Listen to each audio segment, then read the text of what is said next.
Welcome to the Landing Zone podcast, a podcast that is out there to help job seekers find their next career and hopefully with UPS. Joining me is my co host, Eric Wesolowski, who is now a full time recruiter at UPS. So, Eric, welcome officially to the UPS team as a full time supervisor.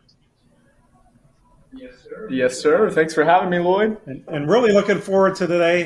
We have two not only great veteran advocates, but partners of the UPS Veteran Talent Acquisition Team. Joining us is Steve Amsden, a CEO of Higher Purpose, and then Doug Bell. Hey, Doug, what's your official job title? I'm the base development manager Okay, the for base Orion. development manager for Orion Talent. That's right. So we're going to really get into that UPS relationship with Orion Talent. We're going to talk about some definitely advice these two very seasoned folks in the space are going to give us. But first of all, I really want to dig in to their stories because a podcast is all about stories, folks. And Steve, let us know how'd you get involved in everything you've done. You were an entrepreneur for a while, and created your own businesses that were eventually sold off. So tell us a little bit about your story.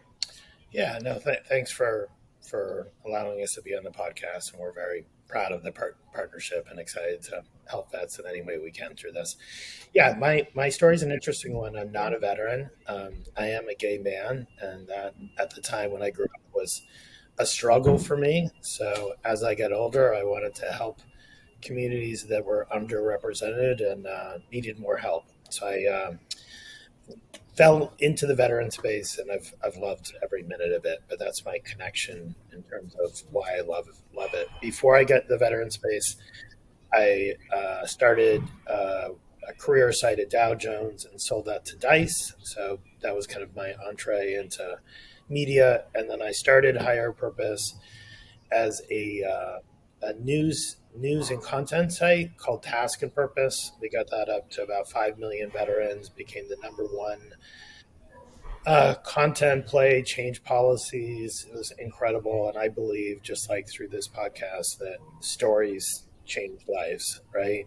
So I ended up selling Higher Purpose to Orion, their current company that I work for with Doug.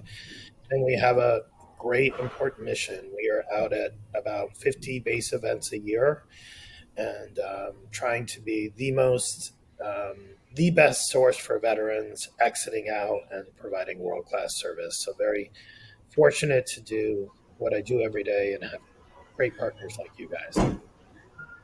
Great. So you sold Higher Purpose to Orion Talent, which is still a part of it, and then Task and Purpose you sold, and it's still out there, and I guess it's been sold since you sold it. Yep. And I Recurrent, the same company that does the Military Influencers Conference, now owns a Task and Purpose. So wow, what a visionary! I mean, especially for not being a veteran in the space, Task and Purpose was a really big deal. I mean, it's you got it up to 5 million. Honestly, it went downhill after you sold it for a while, but I think it's I personally I think it's doing good things now, and it's back. But wow, what was your original vision when you created that? So Higher Purpose was the job board, and I said to the group that I work with, people look for jobs, but differently than they read stories and content, which is true. It's just two different experiences. So I said, this is going to sound like a crude word, but I'm like, Higher Purpose needs a blog. Yeah. We needed a blog. We needed content. And then the guy that I started with, Zach Iskall, he's amazing.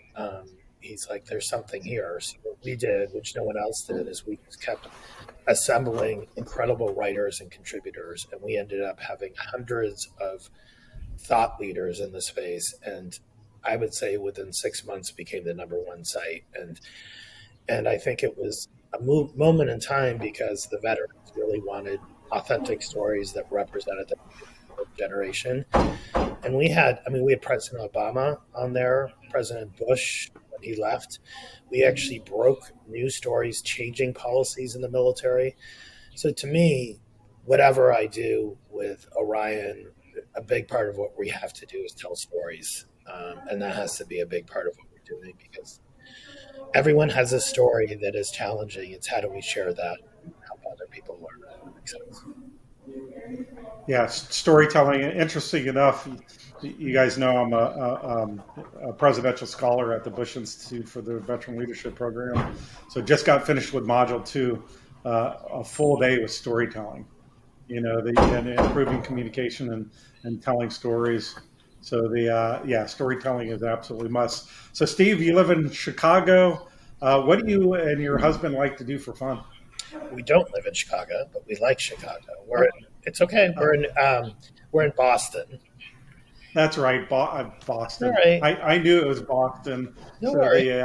Because I love visiting Boston. Would never want to live there, but absolutely love visiting. So, what do you guys like to do for fun? Well, Doug knows this. So we have a place on the Cape. The Cape is all the way at the end, and we are 1,000 feet from the water. And this is probably going to destroy the credibility of my professional reputation. But I just like to float. I float. Yeah. I'm really good at it. And I'll go down and I'll find a friend every week and I'll get some beers and listen to like Dua Lipa and I'll float. And I'm really good at it. And that's what I want to do with the timer. So I'm a professional aspiring floater. All right. And we love going out to eat and dinners and all the usual things that you would think. Well, that's definitely connected to floating, right? Yeah. Eating and going out to eat. So, what's your favorite food, Steve? I like everything pretty much. I love a good steak and a nice glass of wine. I'm kind of that simple, to be honest. So awesome. Yeah. All right, Doug, your turn. So, Doug, a U.S. Army veteran. So, right. Doug, why in the world did you join the Army? That is a story all within itself. I'm as you can tell, I'm an older guy, so I joined in '82, not too terribly long after the Vietnam War, and I had a bunch of neighbors and relatives who were all Vietnam vets, so I'd hear all the Vietnam stories. And being a young kid in high school, I got all excited about all those stories, and I decided I wanted some of that. So I went down to all the recruiting offices and was talking to them about joining, but wanting something that was combat related. I wanted to see action. And, the Navy and the Marine Corps, they had the SEALs and Force Recon, but, if you don't just go into that like that. And if you watched out in one thing, then you end up at the needs of the Marine Corps. And I could have ended up being a cook or who knows what. Nothing against cooks, but I wanted the combat.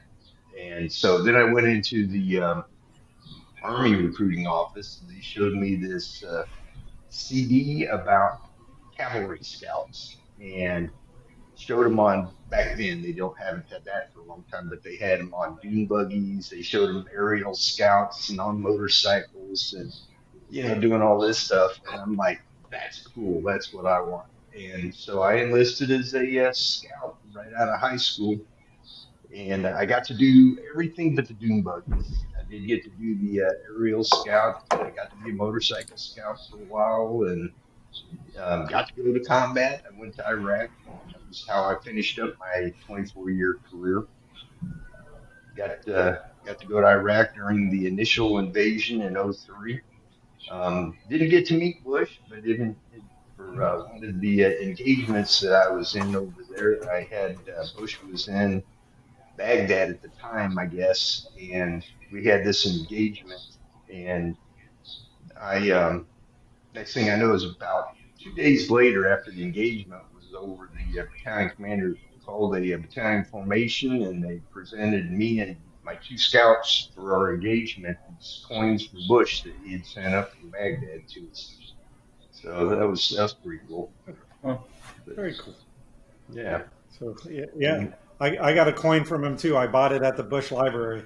So, I would have so preferred to have gotten it from him. I always wanted to meet him, and would love to have met President Obama as well. But I always wished I could have got it from him personally. But I got it from him indirectly, so it's still it's impressive to me. But So I yeah, got to meet. We'll get to meet President Bush and Laura in November that's awesome. at the library. So really looking forward to that. I got to. I didn't get to meet President Obama, but I got to attend his last State of the Union address, which was pretty spectacular. And Yeah. one of the coolest things I ever did is the Navy sent me to the George H.W. aircraft carrier while I was at sea for one of their VIP programs for the work I do with Vetlanta, and I get to do a carrier landing, and we actually walked 9 miles on that aircraft carrier in about 30 hours, Wow. and saw some incredible things. So Doug, how did you end up at Orion Talent? That is another interesting story. At, when I was retiring from the Army, I did what you should never do as a transitioning veteran, and I did absolutely no preparing for my transition. I had that first sergeant, had been promoted to first sergeant, so I had my first sergeant hat on, and I just worked right up until terminal leave started, and then transitioned, out of my unit. I came home, I sat down in front of the computer, now on terminal leave, and started to work on a resume. The TAP Center at the time, they weren't really as efficient as they are today helping veterans. So I really didn't get that prep done prior. But I sat down at my computer, I started working on a resume and started looking at jobs, trying to figure out what am I going to do next.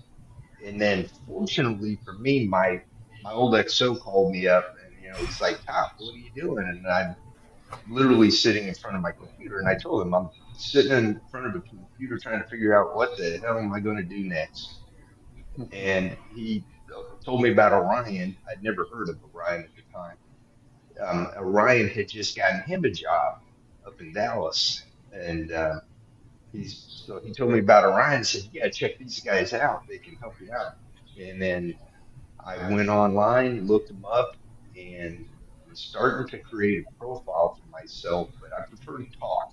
I'm a talker, so I prefer to talk. So instead of just building a profile, I started looking up who works at Orion, some of the key people off their website, and I found one of the recruiting managers, and I called him up instead of just doing a profile.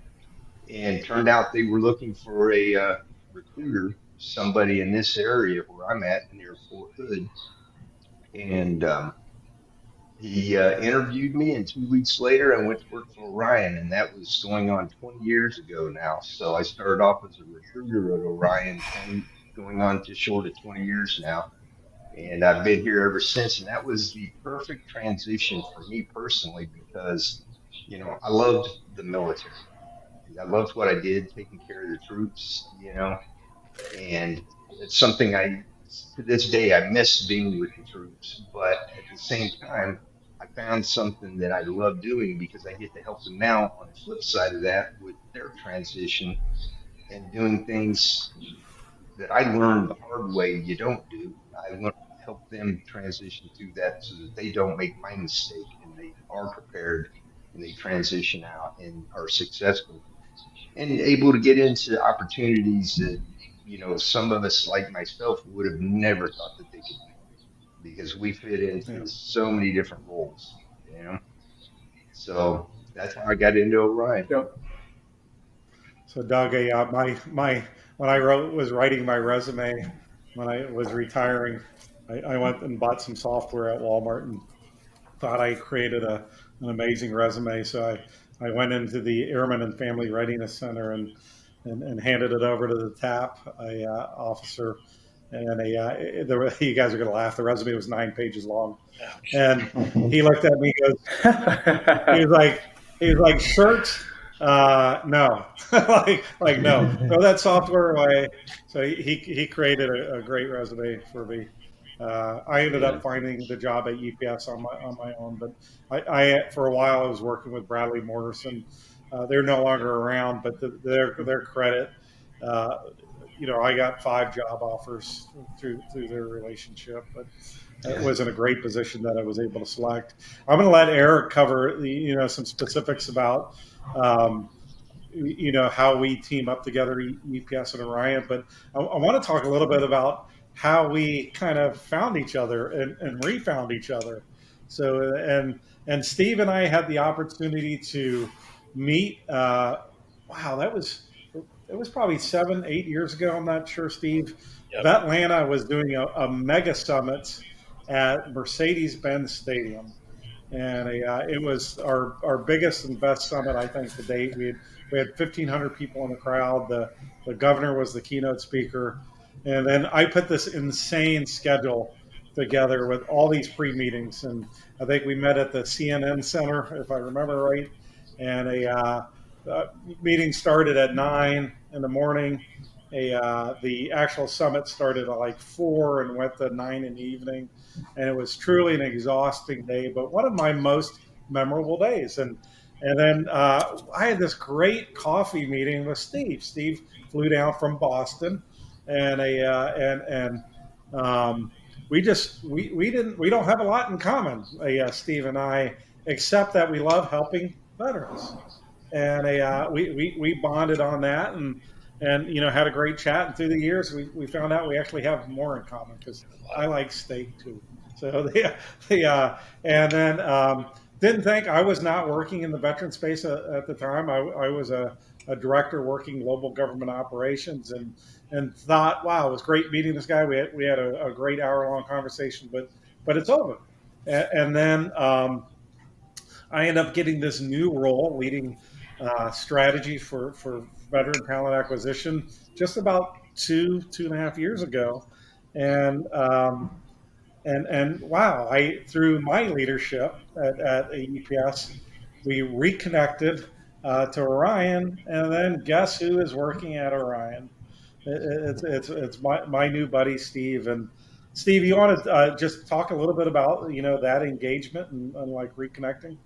Yeah. So first of all, we have more in common than you think, Lloyd. I think we're both good. We're both good guys. We're fun, and people like us. Let's say that.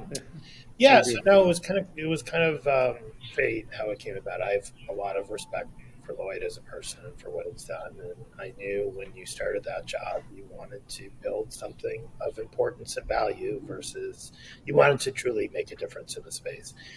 So what we talked about is that there was a gap for UPS reaching these installations and these bases. It takes a lot of work and a lot of effort.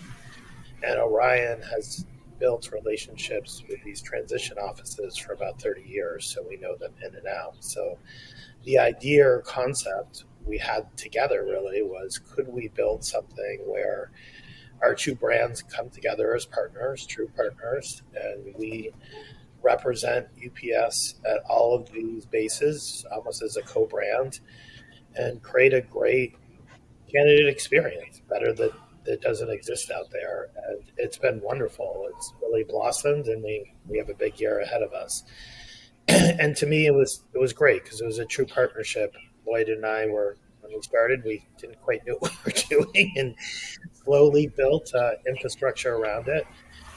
And I think the cool thing about the partnership is we're all trying to do the same thing, which is create a better candidate experience for any vet out there, regardless of level. I think we would all agree with that, which feels terrific. So it's been a great partnership, and I think I'm really excited about the future of what we can do even more. Yeah, me too. So, Eric, handed it over to my co-host. Feel free to jump in and talk a little bit about the actual operations and how that looks, and feel free to jump in and ask Doug and Steve questions from your point of view. Yeah. So I kind of wanted to start it off with what we've been with Orion for about 2.5 years, and through those 2.5 years, with the 50 job visits that Orion is kind of feet on the or boots on the ground, including different types of email campaigns that Orion sends out, and all the other different features, whether it's their newsletter, whether it's their email campaigns, whether it's a podcast that Orion has. Actually, we had a podcast with Megan from Orion not too long ago where we kind of talked about some of our hiring needs right now with mechanics. And so I wanted to start this off kind of in the day-to-day grind operations of our partnership. Doug, with you guys, being boots on the ground, what do you guys typically see at some of these job fairs? And kind of lead it off with that. Well, we see a little bit of everything because we're working all the branches of the armed forces. So we'll see every skill set, every rank. I've had from private E1s down to, going all the way up to general officers that stepped in front of me that's transitioning out for whatever reason, and military spouses as well. So I'm seeing medical, I'm seeing combat arms like myself, I'm seeing technicians, mechanics, electronics, electricians. I've seen medical folks, I've seen IT, just honestly every skill set that the military could have coming out, and most all of them, with the exception of general officers, usually at that level, they've kind of got career paths Yeah. already lined up for them, but not always. Um, but I've seen all of them coming out with the same thing. What do I do next, and how do I get to where I want to go? A lot of them don't know. And even some of the senior folks that you would think have a path don't always have a path because maybe they're trying to transition out of some of those leadership roles and want to get into something with maybe a little less responsibility, more into the enjoyment Yeah. of life kind of career. So, they're looking, a Mhm. lot of them are looking for somebody that can give them guidance. And that's where we come in Yeah. and that's what, again, going back to my thing about my passion with this job is I like to be able to do that because a lot of people just really don't know what all they can fit into, what roles that they could qualify Yeah. And that's a big key pointer that we always like to point out to job seekers as well. Is like anytime you attend a job fair, like you have to have a plan. You have to understand the layout of the job fair. You have to have a plan on priorities whenever you show up. Doug, can you explain a little bit at your table as job seekers do come up with the partnership that they have with UPS? Can you explain maybe that card that they fill out and where it. that Sure, kind of goes? absolutely. So the first thing we'll do is as we see candidates, and a lot of times I'll watch them as they're getting ready to walk by my table. Me being an old first sergeant and an old Army drill sergeant, I immediately snatch them up. Hey, where are you going? Come back here. You're just about to walk by me.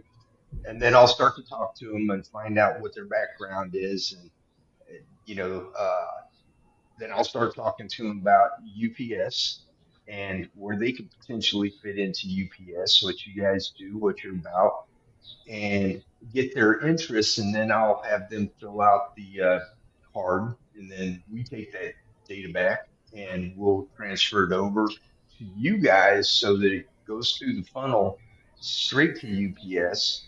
That way, UPS, you guys are able to turn around and turn and call them back, which is what doesn't happen Mhm. in most cases. And you guys do that. And I think that's what really shocks and impresses these veterans is that they're, hey, I'm getting really truly called from this company now that Doug told me about at the job fair. Yeah.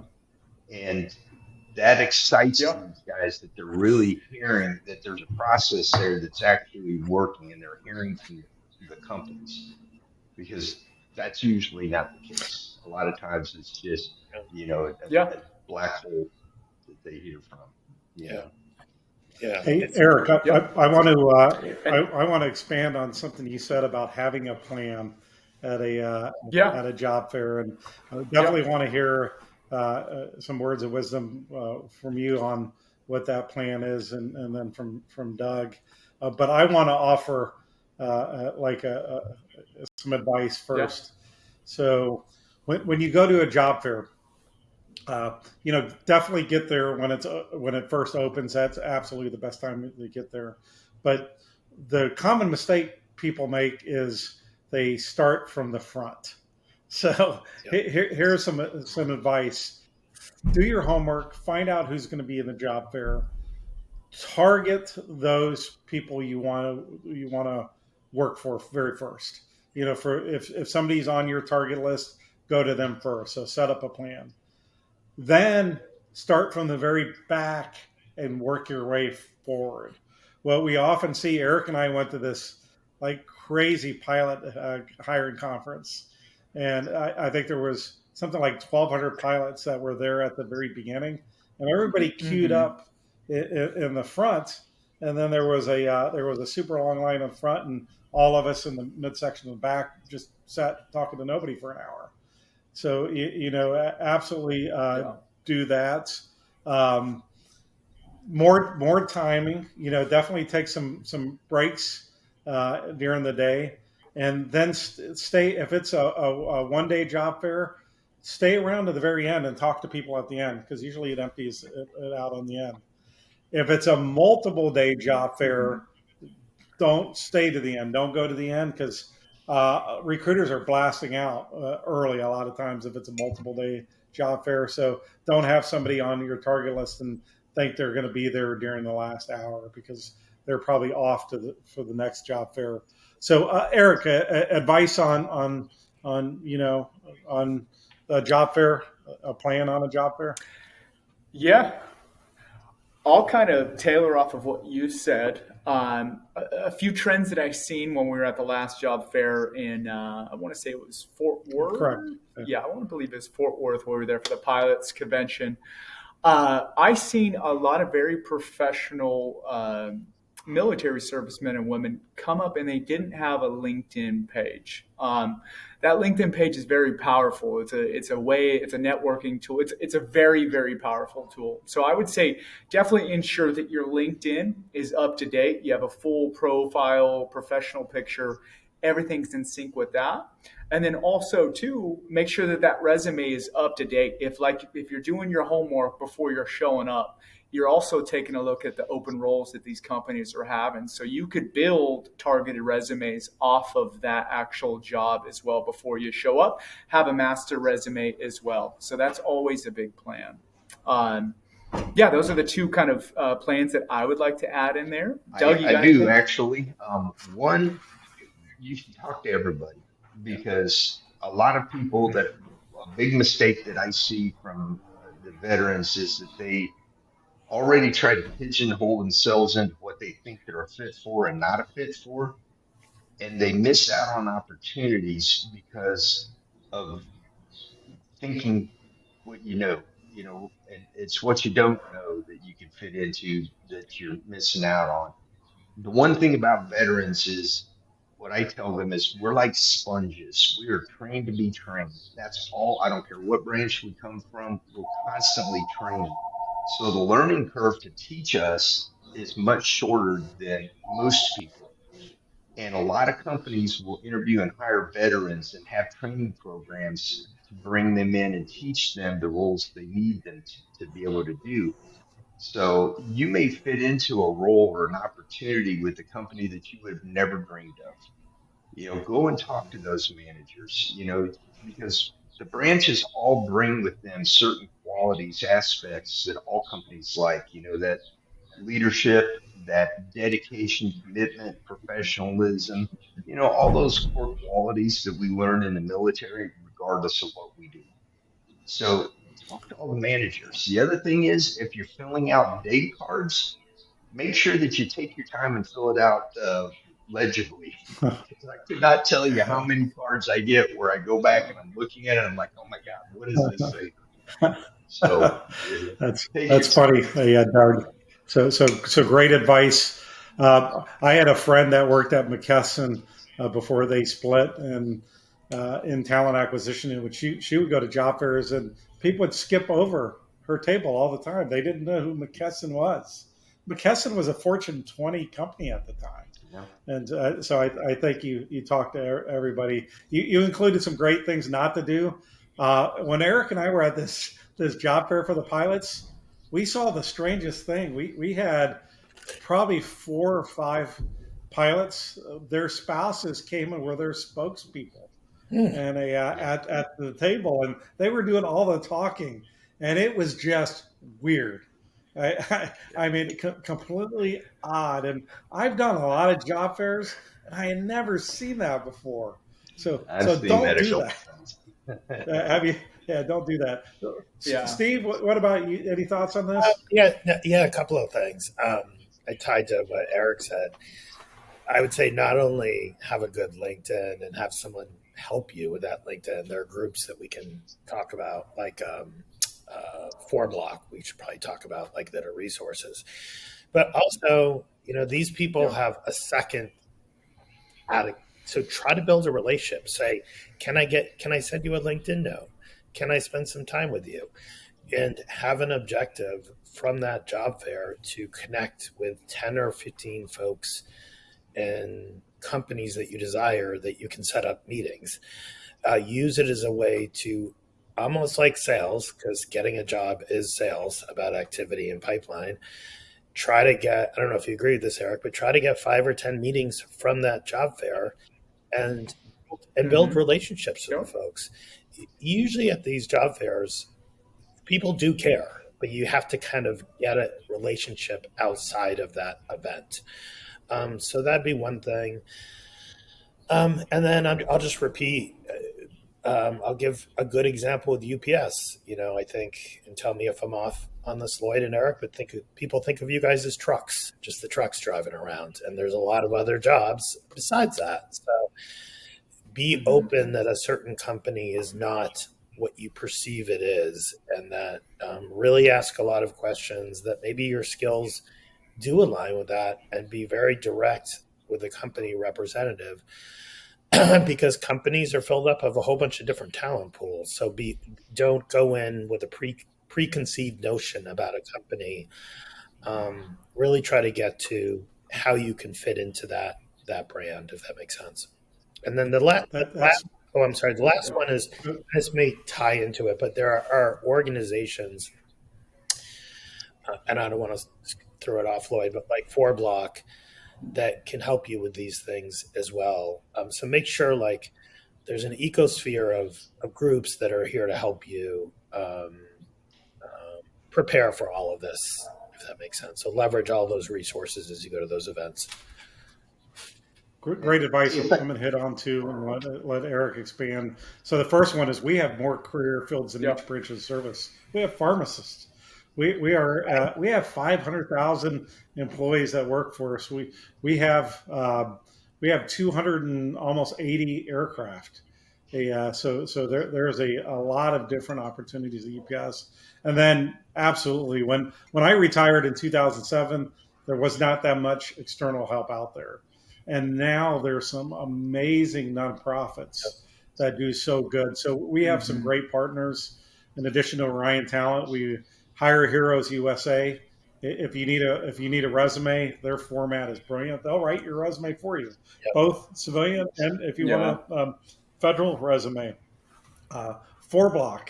Forblock has transition seminars. American Corporate Partners will give you a mentor, a corporate mentor for a full year. The U.S. Chamber Hiring Our Heroes Foundation does SkillBridge fellowships. And all this is free. So please don't pay for anything. Yes. There's, if you pay, this is coming from a small business owner that charges veterans for transition workshops, so probably bad advice on one side. If you pay, make sure it's reasonable. Like my workshops are $150 for an 8-hour workshop. Don't pay thousands of dollars for anything. Don't pay anybody to do your resume, because there's so much good quality free out there. Eric, you can reach out to me. I've got a ton of them. Yeah, absolutely. Yeah. Eric, thoughts on that? Yeah, no thoughts on that. With in regards to a lot of the different roles that we're seeking for on the upward side of our 19,000 veterans that we have employed here at UPS, we're really targeting here in the next. We've been on a good target of mechanics right now, and I know we call it a big audible with your team over there, Steve, with mechanics. Calling an audible and to go into a little bit more of a skills trade, just based off of our needs here at UPS. That's not saying other roles are not available, but I mean upwards of you'll see any type of role from a part-time warehouse supervisor to an account executive to, like Lloyd had mentioned, a pharmacist. But we have all types of functions that we hire from: operations, sales, procurement, um, legal, compliance, security, a lot of different things of that nature. But I wanted to tie in and kind of loop back around with Doug. As soon as they leave the table with Doug, he gets everybody's information, and that really is where I come into play as we're kind of filling the gap of Orion and UPS.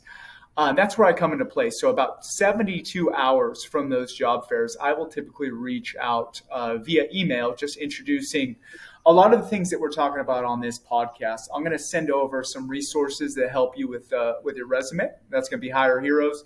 I'm going to send over different links to our podcast. It's also going to incorporate our LinkedIn group that we just launched here not too long ago. And really, the biggest feature with all of these is this is different avenues of approach to get in with us here at UPS on our military and veteran side. And where I come into the best, play of this is I'm able to take your skills and be able to talk on behalf of your skills and your experience to a hiring manager and a recruiter as well. And we typically do that, a handful of times per week. We're kind of fighting and explaining your skills and your experience to different hiring managers as well. I mean, So yeah, I have to throw not even a plug. To be very honest, the work that you're doing, Eric and Lloyd, is very, very rare. So what you're really doing is you're advocating for someone and getting them in front of a hiring manager, and it's so important. So I just commend you guys for building the small but mighty team you are, Eric, because it is impacting lives, and it does work. And what I say when clients ask me about, like, how do you build a great veteran strategy, it's like exercise. You have to put in work, and it's not about sending them to the ATS. It is truly about the company and us.